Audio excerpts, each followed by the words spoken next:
everyone, welcome back to our channel Login Aid. In this guide video, I will show you how to log in TD Auto Finance online banking account. So first of all, what you have to do is launch open any browser of your choice. You can see over here I have opened Google Chrome. Now click on the search bar and type in tdautofinance.com, press enter.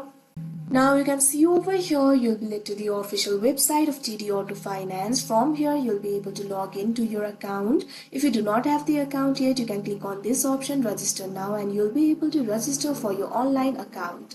But if you already have the account and if you want to log into your account, what you have to do is provide your username and password. Click on the field of username and enter your username over here. If you have forgotten your username, you can click on this option forgot username and you'll be able to recover it.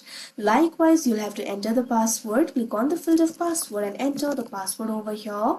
If you have forgotten your password, you can click on this option forget password and you'll be able to recover it. Now after you enter the credentials, what you have to do is click on this option login that you can see on the screen. After that, if you have enabled the two-factor authentication, you'll also have to go through the authentication process and you'll be logged into your account. So that is how you log in TD Auto Finance online banking account. I hope you found this video helpful. Thank you for watching. Make sure to like, share and subscribe to our channel.